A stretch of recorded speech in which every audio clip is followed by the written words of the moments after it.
Kasih Pak Sandi. Mangga lanjut Bu. Ya, baik. Yang nomor 34 ya.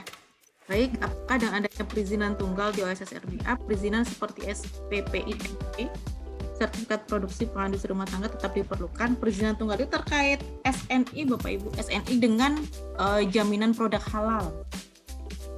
Yang terkait SPPIR. Izin Pak Denny. PIRT, Enggak, ya ya, Pak. enggak. Moderator. Ya. Nomor Ya. 34 itu Bu Ani, saya pernah disimulasi, saya pernah nyoba ya lihat. Nah ini untuk SPI, untuk sertifikat halal ada, itu SNI ada. Nah itu sebenarnya Bu, untuk SPIRT itu di bawah Bu. Jadi untuk produk-produk rumahan yang ya rumah tangga namanya juga kan, pangan industri rumah tangga, ini harusnya ditanam juga Bu di sana. Jadi nanti seperti ada SNI, Ya. lalu berikutnya ada SPIRT dan ada halal Bu. Menurut saya sih sebaiknya ditanam aja seperti itu. Jadi di permohonannya ada. Saya belum lihat Bu. Ya, kalau dulu kan ini ya Pak, SPPIRT itu kan izin usaha, izin operasional komersial ya Pak. Enggak. No. Bukan Bu, bukan operasional itu. Itu justru sertifikat Bu, sertifikat pangan namanya juga Bu. Saya dulunya di Kadis Perindah Bu, jadi saya tahu banget itu. Jadi bukan operasional itu, tapi sertifikat pangan industri rumah tangga. Nah dia kalau produknya mau masuk ke toko modern, biasanya diminta SPIRT dengan sertifikat halal, 2 itu aja. Ya, Jadi di bawah nanti, SNI Bu. Ya, baik, coba saya nanti, karena kan ini sudah di UCK ya Pak. Oke, saya ngerti itu, tapi Iya. maksud saya gini Bu, di OSS RBA-nya itu ditanam aja Bu, seperti ada SNI, ada SPIRT, ada halal gitu Bu. Bukan nyambung Pak, ada 3 jenis Pak Denny itu. Jadi ditambahkan di sananya. Sebab saya tidak melihat SPIRT. Ya, takut Berbeda Bu. Ya, baik Bapak. Nanti coba saya cek juga silakan di aja. satu poin Saya, ya, di saya satu mencoba poin Bu. satu. Halo. Ya. No, kita udah nggak poin satu Bu. Lupakan itu Bu. Saya setuju itu. Jadi saya udah nyoba simulasi Bu. Ya. Simulasi dengan anak-anak di kantor dan baik. masuk ke UMK gitu. Di UMK itu ternyata ada yang udah ditanam SNI, betul. Lalu berikutnya ada juga yang udah ditanam yaitu mengenai sertifikat halal. Nah, saya masukkan untuk Ibu di BKPM, tolong SPIRT juga ada ditanamkan di sana gitu, Bu. Ngerti nggak? Ya, tahu Bapak. Karena Halo? Iya, Bapak. Iya, Bapak. Terus saya Bapak. Itu maksud saya. Gitu Ya, Pak Denny. ya. Ya silakan. Saya dengar Bapak, karena kan kita menanamkan di sistem OSS itu kan sesuai dengan ketentuan ya Pak. Untuk saat ini kan terkait yang SNI sama halal gitu Bapak, yang kita tanamkan di sistem OSS. Nah, untuk yang SPPIRT nanti coba kita cek dan dicek lagi Pak, apakah itu mungkin takutnya itu ada di bagian non KBLI Bapak gitu. Di apa Bu? Non KBLI Bapak yang UMKU tadi. Oh, enggak itu kita masuk ini kok non KBLI, saya nggak ngerti juga. Ini kan kita masuk Bapak dari yang DPM Bu. PTSP Kuningan, mohon izin Bapak. Ya silakan. Menambahkan Bapak.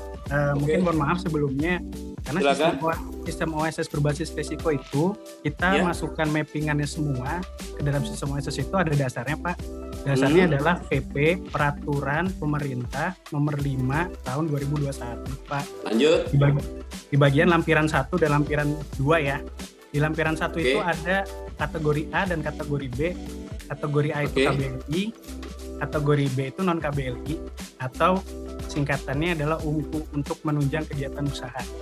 Dalam hal ini untuk menunjang kegiatan usaha itu adalah, kalau di versi 1.1 lebih mudahnya itu namanya adalah izin operasional komersial, seperti itu Pak. Nah kemungkinan SPPIRT itu masuknya ke dalam UMKU, kategori UMKU, tapi kita perlu cek lagi nanti di. Soal Sandi saya ngerti itu. Ya saya nyoba di simulasi ya. Jadi ketika saya mencoba masuk sebagai pemohon yang untuk izin usaha mikro kecil, nah gitu dengan teman-teman kemarin dulu itu, saya melihat yang ditanam itu hanya SNI dan sertifikat halal. Nah, maksud saya ketika produk-produk UMKM yang pada kecil-kecil itu kayak bikin kayak bikin gorengan pisang gitu, atau keripik pisang. Nah, itu sebenarnya ada SPIRT, Pak. Tadi sertifikat pangan industri rumah tangga ini. Nah, itu tidak ditanam. Maksud saya apa bisa nggak ditanam itu? Jadi tidak ada klasifikasi UMK dan lainnya. Ya gitu Pak. Terima kasih. Jadi masukan mungkin buat teman-teman BKPM Bu Ani gitu ya. Karena ini Pak Kadis Kuningan ini concern terhadap UMK gitu. Jadi perizinan tunggalnya diperluas gitu, tongkat Iya Bapak. Karena saat ini kami memang mappingnya kan sesuai dengan ketentuan ya Bapak. Mungkin ini sebagai masukan gitu. Karena perizinan, ya mohon maaf, karena perizinan tunggal itu kan memang dikhususkan untuk yang pelaku usaha UMK risiko rendah. Betul. Jadi nanti mungkin untuk yang SPPIRT ini karena memang arahannya kan dari UU-CK itu juga tidak dimasukkan ke dalam kategori perizinan tunggal. Jadi untuk perizinan tunggal itu memang khususnya hanya untuk yang SNI ya, sertifikat itu betul. Sama BPJH jaminan produk halal saja. Sedangkan untuk yang SPPIRT itu memang tidak diinstruksikan untuk dimasukkan sebagai perizinan tunggal. Pak Sandi tahu nggak Pak Sandi, untuk mendapat SNI itu bagi UMKM nggak bakalan ya panjang ceritanya Pak, akan panjang ceritanya untuk mendapatkan SNI itu Pak. Bagi UMKM untuk izin daerah mereka itu sementara ini menggunakan SPIRT itu hanya masukan aja Pak. Silakan dipertimbangkan aja di BKPM. Catatan tuh. Kita catat Bapak, nanti kita sampaikan ke pimpinan. Silakan Pak. Demi UMKM. Iya Bapak, UMK. Lanjut. UMK Bapak ya, UMK. Iya, kalau perizinan tunggal itu UMK bukan UMKM. Iya. Kemudian yang nomor 35 sudah ada video tutorial penggunaan OSS RBA. Pak Sandi sudah ada belum ya untuk video tutorialnya? Kami sudah membuat sih Bapak, tapi video tutorial belum ada ya? Belum ada ya. Berarti memang belum ditanam Bapak. Kami tapi dari BKPM sudah menyusun itu juga. Sudah menyusun ya? Ya, mau ditunggu saja. Terus untuk petunjuk penggunaan juga kami sudah membuat Bapak Ibu, sudah dibedakan pembuatan hak akses, kemudian untuk untuk yang UMK yang perseorangan, kemudian UMK untuk yang non perseorangan itu sudah kami buatkan juga untuk buku petunjuknya gitu. Nanti bisa diakses juga di OSS RBA. Bu Ani, ini jam 1, apakah Bu Ani tetap mau lanjut sampai tuntas pertanyaan? Mangga Pak. Oh iya, mangga. Kita gimana narasumber nih? Gimana Pak Sandi, ada keperluan tidak? Dibatasin sih maunya cepat selesai ya. Iya benar. Masih banyak pertanyaan atau tidak? Kayaknya ada berapa ya Pak? Ini ada 6, ini halaman kelima sampai 6 halaman. Baik. Ya udah sekarang saja Bapak, mudah-mudahan ini. Ya, mangga silakan lanjut. Ya. Untuk skala mikro yang risiko rendah, kalau nama merek atau nama usahanya di mana penempatannya, sedangkan tadi dijelaskan bahwa kolom nama usaha atau kegiatan diisi dan bidang usaha. Ini untuk kolom nama kegiatan usaha Bapak Ibu bisa dicantumkan namanya apa gitu. Seperti misalnya, karena tadi kan mungkin yang dicontohkan Bapak Sandi kan memang tidak ada nama khususnya. Jadi Pak Sandi itu mencantumkan nama kegiatannya. Misalnya kayak hotel atau restoran atau salon gitu ya. Itu kan nama perusahaan sama nama restorannya itu kan pasti kebanyakan berbeda. Nah, untuk nama perusahaan ya sudah sesuai dengan akte gitu kan. Nah, kalau misalnya terkait nama usaha ini bisa dicantumkan di situ Bapak Ibu, atau mungkin ada nama ketika kegiatannya hotel misalnya, itu bisa dicantumkan di situ juga nama hotelnya apa gitu. Bukan hanya untuk kegiatan bidang usahanya, tapi nama restoran, nama toko misalnya, kalau Bapak Ibu ada perdagangan eceran gitu, nah itu nama tokonya apa bisa dicantumkan. Kemudian nomor 37, apabila masih diperlukan aplikasi milik daerah, OSRB sudah sepenuhnya operasional dan aktif semua fiturnya. Itu seperti pertanyaan di atas sepertinya ya Bapak ya, yang tadi gitu. Diperlukan aplikasi daerah ketika untuk retribusi atau tadi yang memang di luar dari OSS RBA, itu masih diperlukan sistem dari daerah. Nomor 39, kalau pengisian modal usaha itu termasuk modal aset enggak ya? Aset itu kan ada bangunan, ada lahan ya Bapak Ibu ya. Itu kalau sesuai ketentuan di luar tanah dan bangunan Bapak Ibu. Oke, berarti. Kemudian nomor 40, apakah proses untuk pelayanan perizinan perusahaan untuk menunjang kegiatan yang tadi masih dalam tahap pembahasan, mohon maaf Bapak Ibu, jadi bisa untuk menjelaskan lebih detail terkait UMKO ini. Kemudian SIM BG terintegrasi nantinya Bapak ke SIM BG, masih dalam proses juga SIM BG ini. Kemudian nomor 42, jika alur prosesnya OPD yang melakukan persetujuan, baik, karena PTSP ya Bapak Ibu ya, jadi satu pintu gitu, jadi semuanya masuk dan keluarnya melalui PTSP Bapak Ibu gitu. Nanti PTSP yang menotifikasi di sistem OSS.